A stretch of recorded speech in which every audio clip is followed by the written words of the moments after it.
नाना मंडळे उड्डाण घेतो हाक पुढची अनिवार्य. ज्यावेळेस दोघांचं युद्ध चालू होतं, भीमाचं आणि दुर्योधनाचं, अनेक प्रकारच्या रणांमध्ये ते फिरू लागले आणि बाकीचे सर्व लोक युद्ध पाहू लागले की कसं या दोघांचं युद्ध होतं आणि हात कोणाची होती. उपराष्ट्रपती घेत दुर्योधन सेवेवरत झाले चरण. तो भेले गदा उचलून वामंकावरी घातली. काय केलं? ज्या वेळेस हा दुर्योधन उडी मारू लागला आणि भीमाला मारू लागला, हे भीमानं पाहिलं जेव्हा यानं उडी मारली उडी दुर्योधनानं, त्यावेळेस त्या दुर्योधनाच्या डाव्या पायाच्या मांडीला गदा ह्या भीमाला हल्लेली आहे. पक्वा बळा होय चूर्ण तैसी मांडी गेली विदारून. वृक्ष पडे वन मळण तैसा भूमीवरी पडेला. ज्यावेळेस या भीमानं जोरात गदा या दुर्योधनाच्या मांडीवर हाणली, तेव्हा एखाद्या झाडाच्या फांदीवर फाटा हल्ल्याच्या नंतर फांदी तडतड आवाज करून खाली पडती किंवा एखादा मोठा वृक्ष उलमडून पडतो, तशा प्रकारचा रणांगणाच्या ठिकाणी त्या गदा घातल्या बरोबर दुर्योधन उलटून खाली पडलेला आहे. झाले उत्पात गगनी उठले ती विध केतो.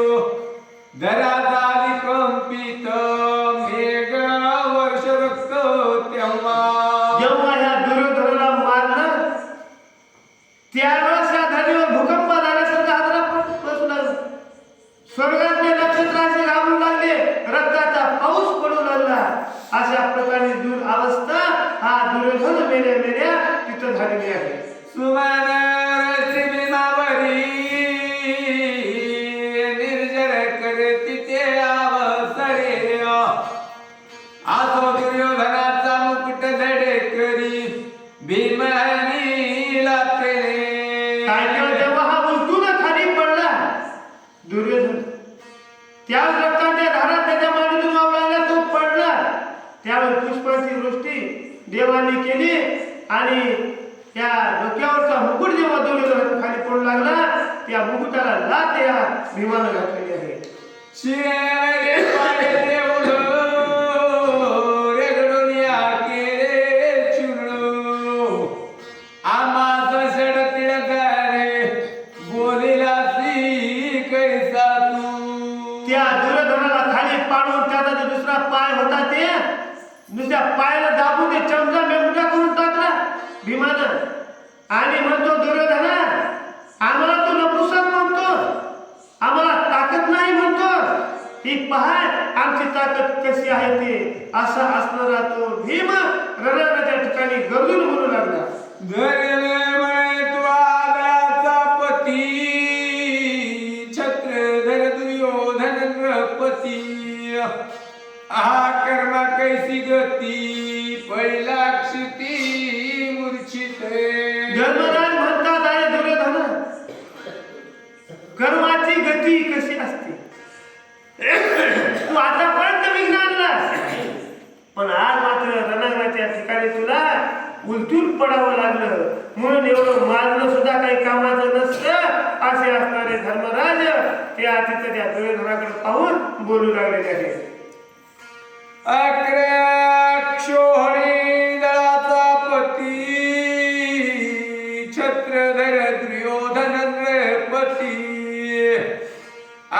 कर्मा कैसी गती पडला क्षिती मूर्छित. राजा धर्म म्हणू लागला, काय अवस्था होती दुर्योधनाची. अक्राक्षोणी सैन्य दुर्योधनाच्या मागे होते.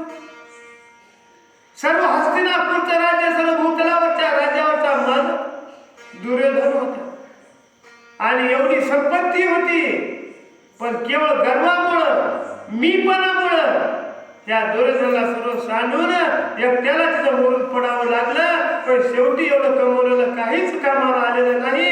ही अशी कर्माची गती ही वेगळीच असती असे राजा धर्म बोलू लागलेले आहे. अजात शत्रू धर्म राव खरा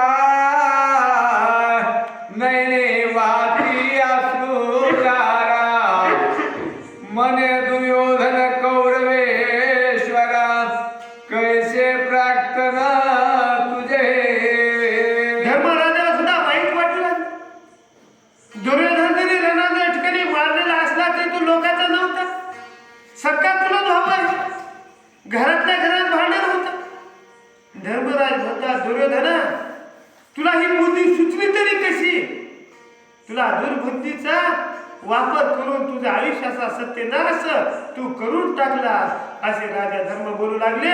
तेव्हा काय झालं? कमली तुझी क्रिया तुझसी फळली तुझ्या स्त्रिया रेडतील सकळी ते मी श्रवणी केवी ऐकू. हे बोलू लागले, अरे दुर्योधना, ज्या वेळेस आमची स्त्री द्रौपदी रडू लागली तेव्हा तुम्ही सर्व पाहत होता. आता मला एकच करायची म्हणली, आता तू मरायला. या कौरवाच्या सर्व तुझ्या 100 जणांच्या स्त्रिया त्या कशा आता रडत्या ते सुद्धा मी आज माझ्या डोळ्यानं पाहणार आहे. तो क्रोधयुक्त बोले बलिराम भीमा धिक धिक तुझा पराक्रम आद मार्ग न टाळावे हा नेम त्यावर एक कर्म विशेष केले. त्याची भीमा कोणी दुर्योधनाची मांडी मोडून पायाचा चुराडा झाला आणि खाली पडल्याच्या नंतर पुन्हा दुसरी मांडी काय केली होती, दुसरा पाया भीमानं तुडून टाकला होता. त्यावेळेस हा दुर्योधन उदारे धिक धिक तुझा पुरुषार्थ आहे. युद्ध केलंस पण तू अधर्माला केलेला आहेस असा तो बोलू लागला. प्रथमी पती सुयोधन वीर त्याचे लत्तेने मर्दिले शिर क्रोधे वतुलने मुसळनागे बळी भद्रे उठिला. दुर्योधन पडलेला होता. दुर्योधनाची अशी अवस्था केली हे त्या बलरामानं पाहिलं. बलराम म्हणतो, अरे भीमा, तू काय केलंस? कपट्यानं मारलंस, धर्मानं नाही केलंस या दुर्योधनाला. आता त्याचा प्राण जातोय, तू आता काही वाचत नाही, पण तू मात्र योग्य भूमिका घेतली नाहीस म्हणून हातामध्ये एक मोठं लोखंडाचं मुसळ घेतलं त्या बळभद्रानं, त्या बलरामानं, आणि भीमाला मारण्यासाठी समोर आलेला आहे. मग रावणे चक्रपाणी मिठी घातली मागुनी जगणी समाधान ते क्षणी करीत ज्येष्ठ बंधूचे. ज्या वेळेस बलराम हातामध्ये मुसळ घेऊन भीमाला मारणार तितक्या भगवान परमात्मा श्रीकृष्ण धावत आले आणि बलरामाला मिठीनं धरलं आणि मनधरणी करून त्या बलरामाला भगवान श्रीकृष्ण काय म्हणतात? तुम्ही आम्ही धरिला अवतार की हरावया पृथ्वीचा भार त्याची पाठी राखावी साचार पित्र भगिनी सुत एकी. मग त्यावेळेस हे भगवान श्रीकृष्ण बलरामाला म्हणतात, अरे तू मारायलाच कोणाला? आपली बहीण आहे ना दिलेली सुभद्रा, आणि आपल्या घरातल्याचा या ठिकाणी नाच तू करतो. अरे या सर्व भूतलावर जेवढं राज्य आहे ना, त्या राज्यातली थोडीशी जागा आहे आम्हाला राहायला माहिती होती, ती ह्या माणसानं दिली नाही. त्यावेळेस तू त्यांचा काही वाद घेतला नाही आणि न्यायाची बाजू मांडली नाही, आणि आज मात्र अधर्म झाला म्हणून भीमाला तू मारायला जातोस, हे वागणं योग्य नाही असे भगवान परमात्मा श्रीकृष्ण त्या बलभद्राला त्या बलरामाला बोलू लागले. त्याशी शाप होता पहिला तो त्याचा त्या सफळ झाला आणि कलयुगाचा रेंब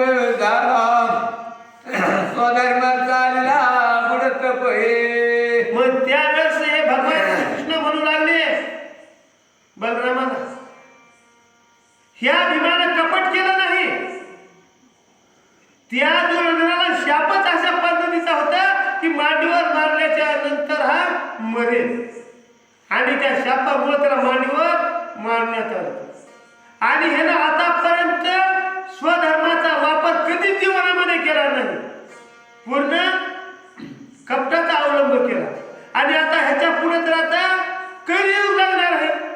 कलियुगामध्ये सत्य नावाची चीज राहणारच नाही. जितके लोक लबाड बोलतील तेवढ्याचं महत्व वाढणार आहे. म्हणून आता सत्याची बाजू घेऊन उपयोग नाही असे भगवान श्रीकृष्ण बलरामाला बोलतात.